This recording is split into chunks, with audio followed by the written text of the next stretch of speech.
Welcome to the Teachers Talkin podcast, hosted by Dustin Tatroe and Ghazali Abdul Wahab. In this podcast, we discuss all things education and teaching, from innovative teaching methods to challenges to strategies and much, much more. In this discussion or roundtable-based podcast, we bring in educators from all around the world to talk about a variety of education topics so that we can support as many teachers as possible. We want this to be a place of inspiration, personal and professional development, and simply a place where we can elevate education together. Welcome to Teachers Talkin.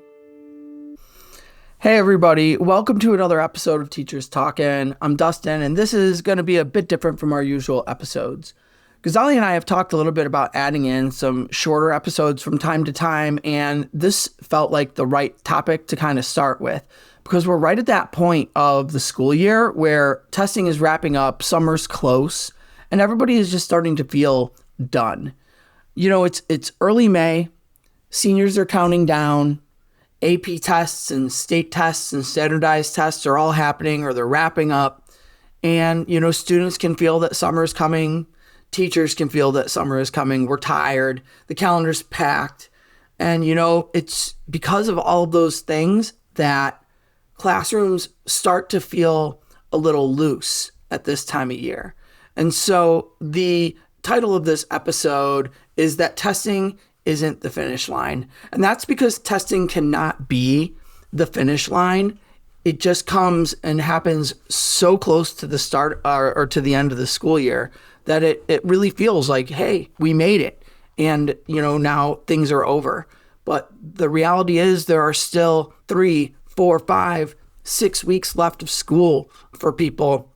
And we cannot just treat the end of testing like it's the end of the school year. So look, I understand why this slide happens. Teachers are exhausted. Students are restless. Everybody's been carrying a lot. That's part of what it means to be a teacher. And you know, it's why we do what we do.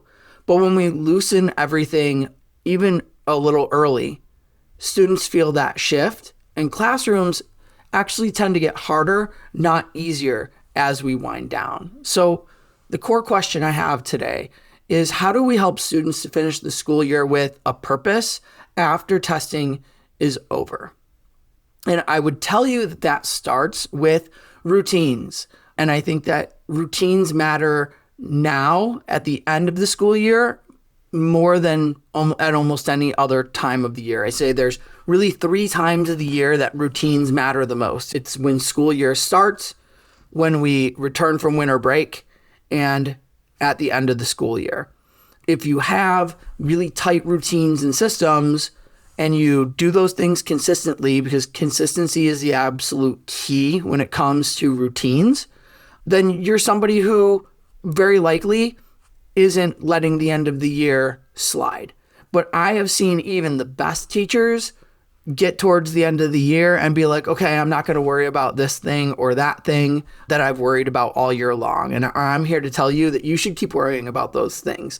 Those things are important and they help to keep structure. And I would tell you that you want to keep that structure all the way to the very end of the school year, right?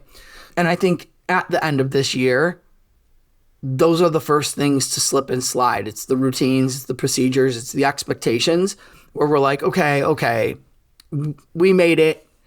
It's all right. But really, it's not all right. You want to make sure that you hold on to those do now expectations. Continue to start your class strong. Keep your transitions tight. Use your attention signals. Continue to have work time expectations, setting timers for how long students are going to do their work. Continue to follow through on late work and missing work. Follow through with what your expectations are and continue to hold students responsible for continuing to get their work done all the way to the last day of school. Continue to keep your structure and how students ask for help and how students actually use your class time. I think the end of the year is really just not the time to abandon the systems that students have practiced all year long. It's really time to use those systems to help students to finish the year, strong and well. And I think when we talk about consistency, it's not about being harsh. It's about staying predictable when everything else begins to feel like it's chaotic. The second point that I want to make in this episode is that, like, we want to have fun at the end of the school year. We should have fun. We should have fun all school year. Fun isn't the problem with why things get a bit chaotic at the end of the year. The filler is what the problem is. And so, like I said, I'm not saying at the end of the year can't be fun, but it's the filler. So let's use showing a movie as an example. You want to talk about something that I'm guilty for, right? Like, I've had moments in which we've finished a novel and then we watch the movie and we kick back and we have popcorn and like we relax and we enjoy it. And as I have, gotten later and later into my career, I realized what a bad practice that really is. It's such a waste of instructional time. And it's not to say that movies don't have value. They do. But you still have to use them in a way that is purposeful and rigorous, right? Movies shouldn't be shown just to show movies. Instead, they should be shown to connect to the content. And when you're showing movies, you should have very purposeful, intentional stopping points where you're engaging students in class discussion, where you're doing turn-in talks and pair share discussions, where you're answering questions for analysis. I would even say that while watching, students should have something that they're working on, something that they're doing. They should be comparing. They should be like making a T-chart or a Venn diagram in which they're comparing what they see in the movie to what they read. They should be continuing to evaluate, to notice, to ask questions, to connect what they're watching back to the text or the unit. There just has to be real purpose behind showing a movie. Otherwise, showing a movie is nothing but trying to fill in time. And students, honestly, most kids don't even have the attention span anymore to be able to sit and watch an entire movie.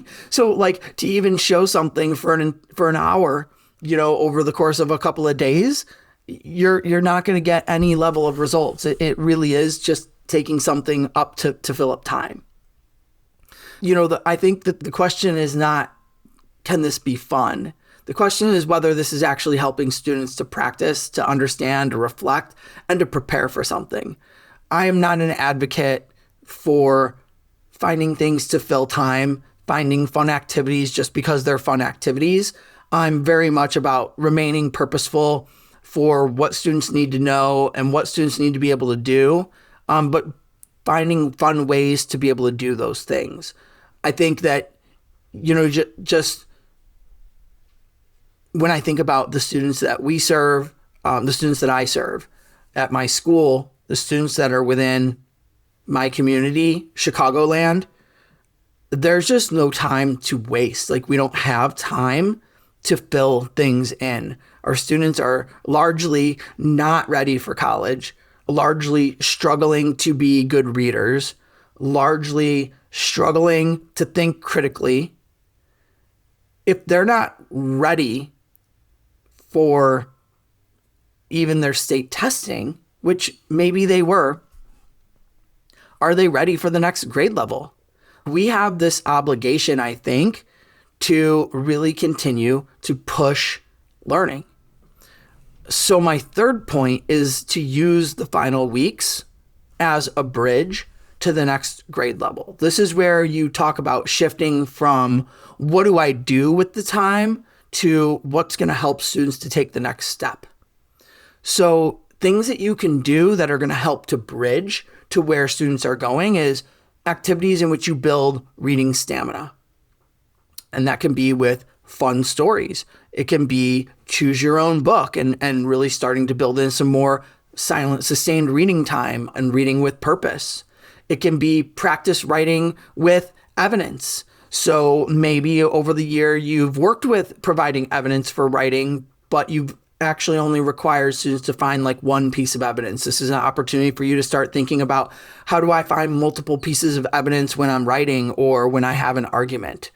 Strengthening discussion skills is another good activity that you can do that's bridging the skills for the next year.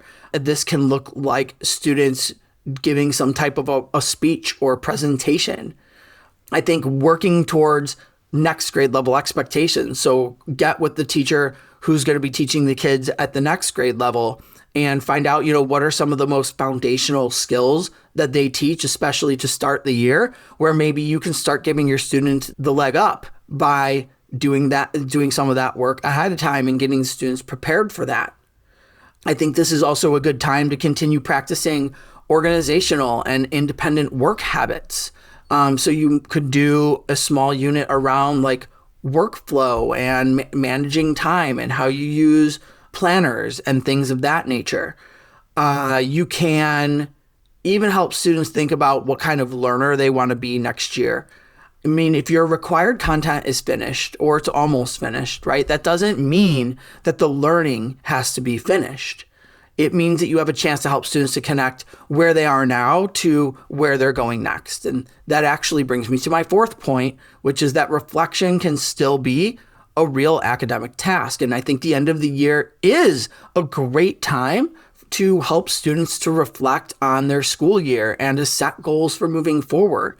So you can bring in end of year reflection presentations, like students can talk about how they grew over the course of the year. They can talk about what they're proud of for accomplishing this year. What challenged them this year? What habits helped them over the course of the year? What choices did they make that actually got in their way?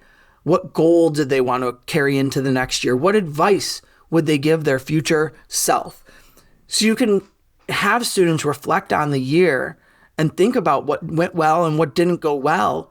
And they could present that to their peers with slide presentations. They could do, vision boards or poster board presentations. There's so many different ways that you can take this idea of reflection and turn it into something that is more highly academic than it just only being a reflection. But even reflecting on our year in detailed fashion is a high level, academic task.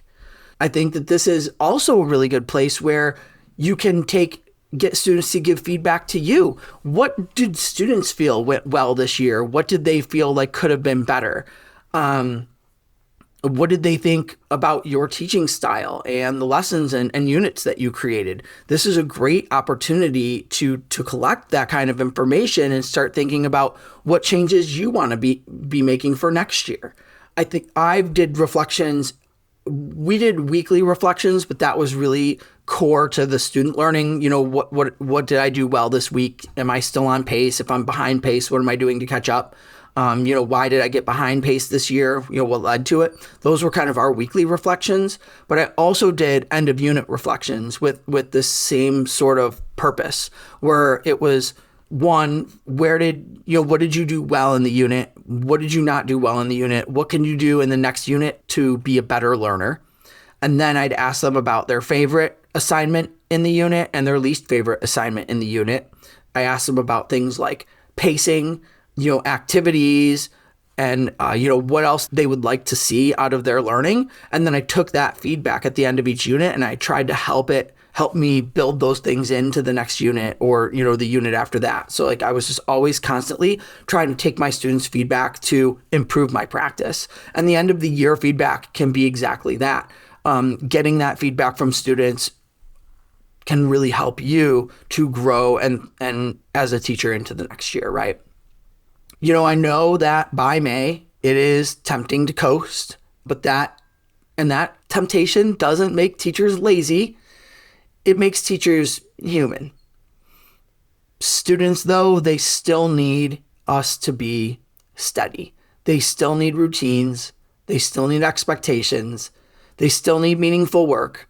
They still need chances to reflect. And they still need us to remind them that learning does not end because testing is over. So, I'm really curious. This is a quick, short, little 15-minute episode. So what's one routine, expectation, or learning experience that you protect through the final weeks of school? We would love for you to comment in the show notes or, comment wherever you're listening. We would even love for you to send an email and tell us, what are the routines, expectations, or learning experience that you protect at the end of the school year? Would love to collect ideas from people that I can share out more broadly. So you can send those to Dustin, Dustin, at teachertutor.co. Or you can comment wherever you're listening to your podcast.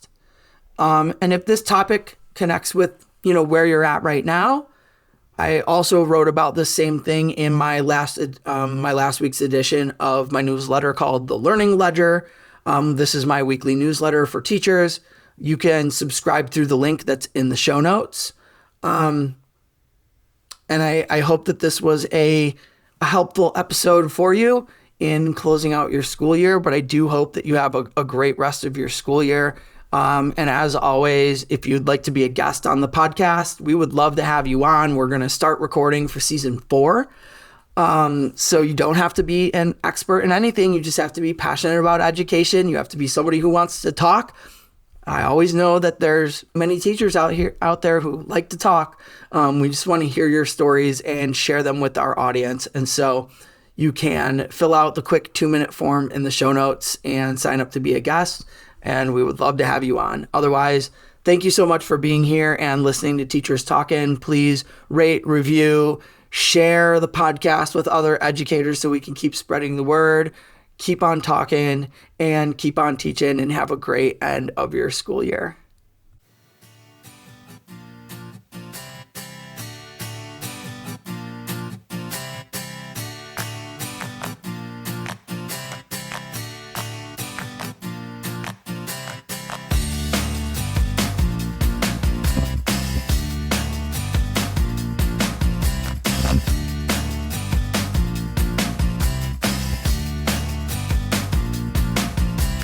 Beep.